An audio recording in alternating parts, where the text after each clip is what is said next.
Olá pessoal, bem-vindos ao meu curso de Ciência Política. Aqui é o professor Matheus e nessa aula eu vou falar um pouquinho para vocês sobre o conceito de ciência política. Antes da gente começar, eu queria só lembrar vocês de que já está disponível um livro que eu escrevi falando sobre o curso de Ciência Política. Na verdade, esse livro contém todos os tópicos que a gente vai ver aqui no curso ao longo desse semestre letivo, né? Então, eu já terminei o livro, ele já está disponível. Então, se você tiver interesse, olha aqui na descrição desse vídeo, os links estão aí embaixo e aí você pode adquirir no formato que for mais conveniente para você. Eu acredito que vale a pena, até mesmo para você poder fazer os apontamentos e acompanhar aí o curso ao longo desse semestre. O conceito da aula de hoje é o próprio conceito de ciência política. Então, aqui, antes de começar a entrar na especificidade do conceito, eu quero apenas lembrar que uma primeira divisão ou uma primeira distinção importante a ser feita é a distinção entre a opinião e a ciência. E a ideia de opinião aqui é bem no sentido mais comum possível. Então, quando, por exemplo, eu digo que eu gosto do político A ou não gosto do político B, eu estou dando a minha opinião. Qual é a base disso? Bom, eu gosto ou não gosto por motivos pessoais, né, por critérios que em princípio não são critérios que estão associados à ideia de ciência. Então essa seria uma primeira distinção básica, entender que uma coisa seria a opinião, né, ou aquilo que na área da metodologia, né, a gente chama de senso comum, que é um tipo de conhecimento, sem dúvida, né, mas não é um conhecimento científico. Então, dessa perspectiva, existe de um lado a ideia do senso comum, né, da opinião que cada um tem, e do outro lado, então, existe a ideia da ciência, e é com esse objetivo, ou com esse enfoque, que a gente, então, explica o conceito de ciência política. E aí, passando, então, para esse conceito de ciência política, o conceito ele tem dois sentidos, né? O primeiro sentido é um sentido mais amplo, né, ou mais comum, até mesmo, que é um sentido, como o Norberto Bobbio coloca no texto dele, ele coloca assim, que é qualquer estudo dos fenômenos e das estruturas políticas, conduzindo sistematicamente e com rigor, apoiado num amplo e cuidadoso exame dos fatos expostos com argumentos racionais. Então, nesse sentido, a gente tem aqui essa visão mais ampla, como eu disse antes, né, da ciência política, que é, então, uma visão, como ele coloca, baseado em um estudo sistemático, em um estudo rigoroso. E esse primeiro sentido, esse sentido amplo, ele tem a ver com aquilo que eu disse antes, ou seja, de um lado você tem o senso comum ou a opinião de cada um, né? E por outro lado você tem então um estudo mais rigoroso ou mais esquematizado, digamos assim, mais metodologicamente estruturado, como ele coloca, né? Um cuidadoso e amplo exame dos fatos expostos com argumentos racionais. Então, nesse sentido, esse é o sentido amplo do conceito de ciência política, e aí, como eu disse, ele se opõe, né, ele é oposto à ideia de opinião. Por sua vez, existe um segundo sentido da ideia de ciência política, ou do conceito de ciência política, que é chamado de um sentido restrito, ou um sentido mais técnico. E o que é esse sentido? É a ideia da ciência política entendida como uma metodologia de pesquisa. Ou seja, é um estudo, como o Bobbio também coloca, ele coloca que é um estudo do fenômeno político, fundado em uma metodologia específica, cujo objetivo é analisar aquilo que é e não aquilo que deveria ser. Então, nesse sentido, se distinguiria aqui a ciência política da filosofia política. Ou seja, a filosofia política seria entendida como a análise ou a colocação de ideias sobre como as coisas deveriam ser, e por outro lado, a ciência política, então, estaria vinculada à análise da realidade, ou à análise daquilo que efetivamente ocorre. E aí você vai perguntar para mim, mas então qual é a diferença do sentido amplo e o sentido restrito, ou do sentido comum e do sentido técnico da ciência política, já que nos dois casos existe uma metodologia, existe ali um rigor acadêmico. Então, a diferença vai ser a seguinte, que no caso do sentido amplo, ela é uma definição mais geral de ciência política ou de estudo do fenômeno político com base nesse rigor científico.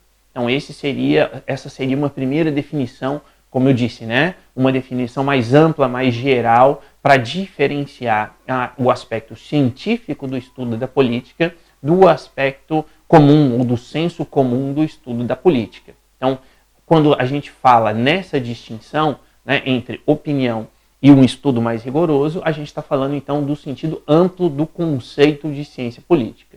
Por sua vez, quando eu paro, por exemplo, e aí eu vou lá fazer uma análise, como eu vou falar inclusive daqui a pouquinho nesse vídeo, uma análise vinculada à questão do voto, por exemplo. Então, como os cidadãos de determinada região votaram nas últimas eleições. Então, aí eu estou analisando, ou eu estou usando, né, esses dados para fazer uma análise científica da política, mas no seu sentido técnico. Porque ali eu não estou dizendo o que deveria ser ou como deveria ter sido votado, por exemplo, mas sim dizendo, olha, X% votou no candidato A, Y% votou no candidato B. Então isso é um fato concreto e a partir daí então eu estou me vinculando a esse sentido mais técnico e mais restrito da ciência política.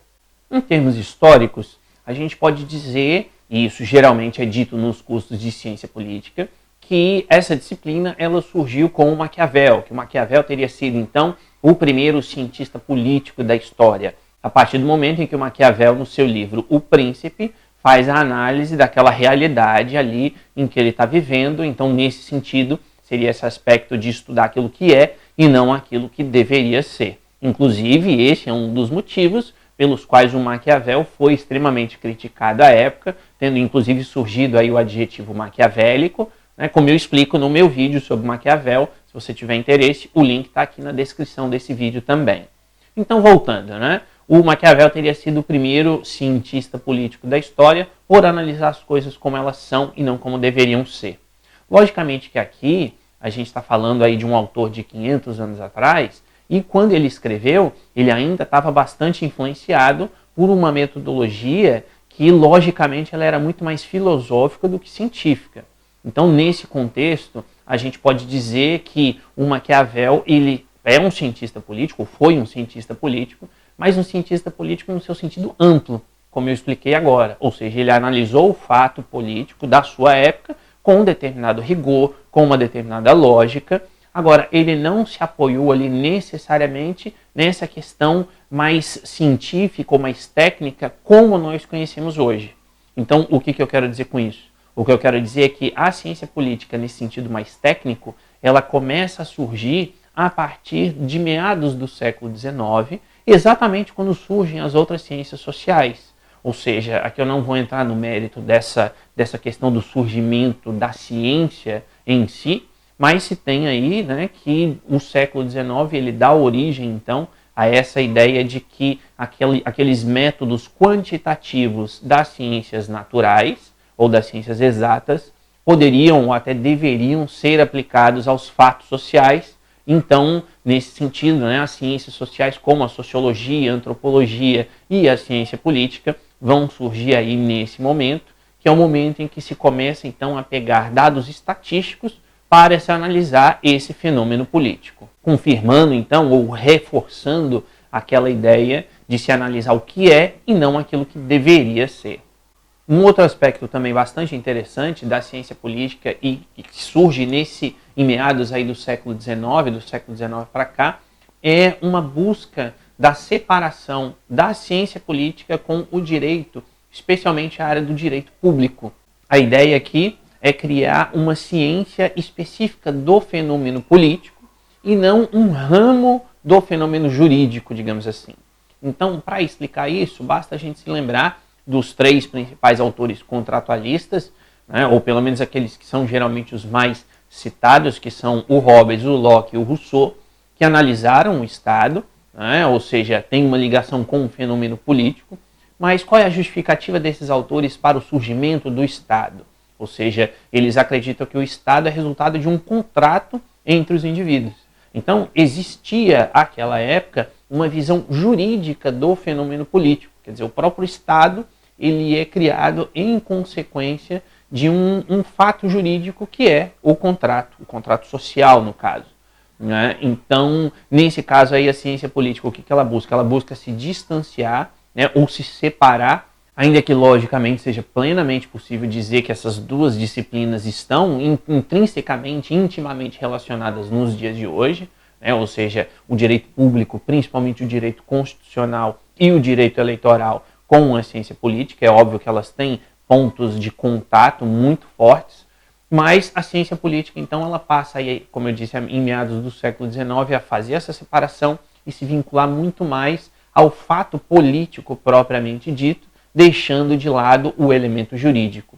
E a explicação é muito simples. Quer dizer, a explicação é de que o fato de que algo está na lei não quer dizer que se concretize conforme está na lei, né? Todos nós sabemos disso. Ou seja, a análise jurídica ela se fundamentaria, então, naquilo que está na lei, e o fenômeno político, de certa forma, ele vai além, porque ele analisaria as relações de poder, e essas relações de poder entre os indivíduos, elas nem sempre são controladas por aquilo que está na lei. Então, não se preocupe ainda sobre o que são essas relações de poder, eu vou falar isso, né? Então, nas próximas aulas, a gente vai falar sobre o conceito de poder. Então, se você ainda tem um pouco de dúvidas, não se preocupe que isso vai ser explicado. O fato, então, é que a ciência política ela busca analisar essas relações de poder, independentemente daquilo que a lei diz que devem ser essas relações de poder. Nessa perspectiva, então, a ciência política passa a analisar o quê? Ou seja, qual é o objeto de análise da ciência política no seu sentido aqui restrito, né? Então, como o Bob coloca, que a base do estudo da ciência política passa a ser o comportamento do indivíduo e dos grupos que têm ação política na sociedade. Então ele dá alguns exemplos, como a questão do voto. Ou seja, o voto é um elemento quantificável. Então, a partir do número de votos para o candidato A ou para o candidato B, se pode, a partir dali, fazer uma análise política. Ou outro exemplo que ele dá, a participação política, além do voto. Ou ainda, a cooptação que os grupos sociais, os grupos políticos na sociedade vão fazer, né, para obter os votos, ou a atuação dos partidos políticos. Ou seja, a ciência política passa a ser essa disciplina que vai estudar esses elementos, que são elementos quantificáveis, e por isso que eu falei antes, que as ciências sociais lá no século XIX, meados do século XIX, passaram a colocar em prática, ou a trazer para si, aqueles elementos que eram típicos das ciências naturais, das ciências exatas, especialmente a questão de números. Tanto que no curso de ciência política, ou por exemplo no curso que eu fiz na Universidade de Brasília, no curso de ciência política a gente teve uma disciplina que era estatística. Ou seja, a gente aprendeu ali o básico de estatística, porque o cientista político faz essa análise com base em números, em dados quantificáveis, para mostrar ou para explicar esses fenômenos políticos que ocorrem no âmbito social. Então, nessa perspectiva, ou essa é a perspectiva até, né, na atualidade, daquele sentido técnico, como eu falei. Quer dizer, a ciência política ela busca trabalhar cada vez mais com esses dados que são quantificáveis, né, para tirar ou buscar tirar a subjetividade desses elementos para que se possa, então, apresentar um resultado que ele seja independente da vontade pessoal, digamos assim, do cientista. Né? Ou seja, eu vou analisar e vou tentar explicar, eu como cientista político, vou tentar explicar por que o partido A venceu a eleição e não o partido B, baseando-se não nas minhas convicções pessoais, né, mas sim em dados que são quantificáveis e que são originários aí desse comportamento político dos indivíduos ou dos grupos sociais na sociedade.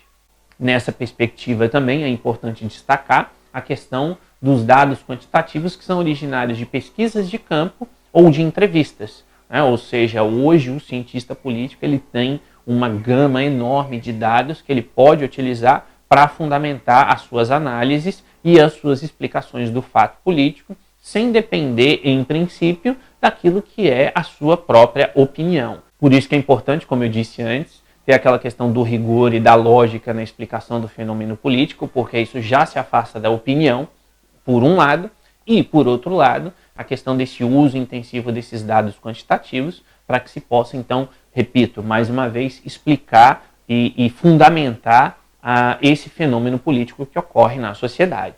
Em decorrência disso, existe um elemento que também é muito importante no âmbito da ciência política, que é a análise comparativa. Ou seja, inúmeros estudos na área da ciência política são feitos em termos de análise comparativa entre o fenômeno político de um país e o fenômeno político de outro país. É o caso, por exemplo, da minha tese de doutorado, em que eu estou comparando alguns elementos da participação política entre Brasil e Portugal. Então, nesse caso, eu estou fazendo uma análise política, político-jurídica, no meu caso, porque eu estou juntando os dois, né? Eu estou juntando aqui a ciência política com o direito constitucional e especificamente o direito eleitoral, para fazer uma análise, então, desse fenômeno político.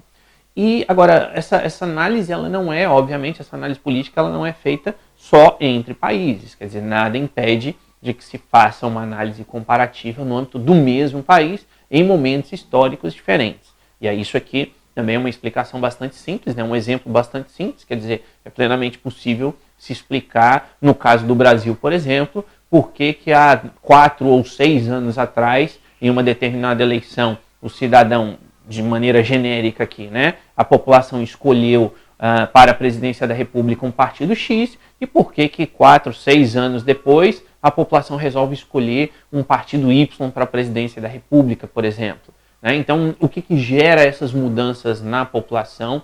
Esses são todos elementos que são fundamentais, então, para essa análise que é feita pela ciência política.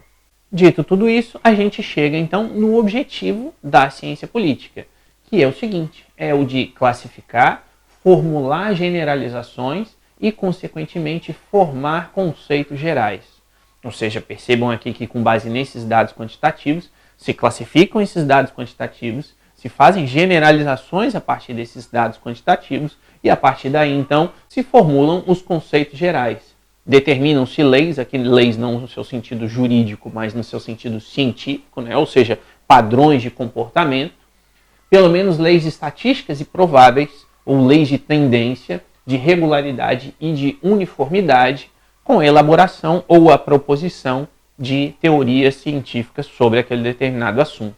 Então, nesse sentido, é importante chamar a atenção para o fato de que a ciência política ela não busca apenas descrever o fato político, daí eu volto lá ao que eu falei no início da aula, né? Ou seja, a descrição ela seria aí uma ideia de uma ciência política no seu sentido amplo. Então, isso é necessário, mas não é suficiente. Ou seja, se descreve, mas também e principalmente se busca explicar o porquê daquele fenômeno político, daquele fato político ser daquele jeito. Então, nesse sentido, a ciência política busca descrever, busca explicar e prever o que vai acontecer. E essa é uma característica da ciência de maneira geral, ou seja, todas as ciências têm esses 3 passos. Ela busca descrever o fato que ela analisa, ela busca explicar o fato que ela analisa e ela busca, então, fazer previsões sobre o que pode acontecer com aquele fato que ela está analisando. Então, a mesma coisa no âmbito da ciência política, ou seja, descreve-se o fenômeno político, explica-se o fenômeno político, por que ele ocorre desse ou daquele jeito, e busca-se, a partir, então, dessas explicações, se fazer uma previsão, né, sobre o que pode ocorrer mais para frente, com base naqueles dados que foram obtidos previamente. Logicamente que essa previsão, ela nem sempre vai ser correta. E ela nem sempre vai ser correta, não porque o cientista político que faz a previsão seja ruim. Quer dizer, não é isso. Mas muitas vezes, quer dizer, os dados, eles são dados quantitativos e, eu vou usar aqui a expressão imparciais. Né? Agora, muitas vezes o indivíduo, e aí isso aqui é uma característica das ciências sociais de maneira geral, quer dizer, o indivíduo, a gente imagina que os indivíduos tomam decisões e concretizam ações realizadas com base racional, né? Então, tanto que eu tenho um vídeo aqui no meu canal sobre os tipos definidos pelo Weber, né, de ação social, quer dizer, a questão da ação social referente a fins, referente a valores, tradicional ou carismática e a motivação dessas ações. Então a gente sempre espera, ou a gente sempre parte do princípio de que os indivíduos são racionais e, portanto, eles vão tomar decisões e vão concretizar ações baseadas na razão. Agora, isso nem sempre ocorre. Quer dizer, muitas vezes os indivíduos tomam decisões que são subjetivas. E aí pode ser essa subjetividade por elementos morais, quer dizer, em princípio a gente imagina um padrão de comportamento que é um padrão mais lógico, mas aí aquele indivíduo A ou B, por razões morais pessoais, ele age de uma outra maneira. ou ele pode agir de uma outra maneira, por uma avaliação simbólica daquilo que ele está vendo, e isso aqui significa dizer que ele vê um determinado fato ou lê alguma coisa e entende de uma forma que é diferente das demais, e por isso ele tem uma ação que sai daquele padrão que se espera, ou o indivíduo tem uma ação influenciada pela ideologia, e aqui uma influência pela ideologia no seu sentido mais negativo, e eu também vou explicar em aulas futuras a diferença entre o sentido forte e o sentido fraco do conceito de ideologia, mas o indivíduo eventualmente ele pode ter uma visão ideológica que faz com que ele tenha então um comportamento que, se a gente for olhar de uma maneira, ou tentar olhar, né, de uma maneira mais impessoal, seria considerado como ilógico, como irracional. Então, nesse sentido, quer dizer, as análises políticas elas buscam, obviamente, fazer uma previsão com base naqueles elementos que são quantificáveis, mas muitas vezes a origem, né, a fonte desses elementos quantificáveis, ela já é deturpada por um desses três elementos. Quer dizer, ou pela moral própria do indivíduo, ou pela ideologia, ou pelo entendimento que o indivíduo tem daquele fato. O que acaba fazendo, então, com que a previsão não seja tão correta quanto se poderia esperar. Bom, pessoal, essa foi a nossa aula de hoje, a aula sobre o conceito de ciência política. Então, basicamente, nessa aula a gente viu a diferença entre a ciência, o conceito de ciência política no seu sentido amplo e no seu sentido restrito. Vimos um pouquinho aí sobre a origem da ciência política no século XIX e a aplicação desses métodos quantitativos na análise do fenômeno político. E vimos também, aí mais para o final, que eventualmente os três elementos que são típicos de uma ciência, que é a descrição, a explicação e a previsão, podem ser aí prejudicados por um comportamento subjetivo do indivíduo que é diferente daquilo que se espera em uma análise científica do fenômeno político. Espero que vocês tenham gostado dessa aula. Se vocês tiverem dúvidas ou sugestões, deixem aqui nos comentários, logo aqui abaixo. E não se esqueçam de se inscrever no meu canal para que vocês possam receber as notificações dos próximos vídeos que eu vou colocar por aqui. Lembrando que a nossa próxima aula é sobre o conceito de política. Então inscrevam-se no canal, porque assim que eu divulgar o vídeo aqui, vocês vão receber uma notificação para poder continuar acompanhando o meu curso. Então é isso, pessoal. Um abraço a todos e até a próxima.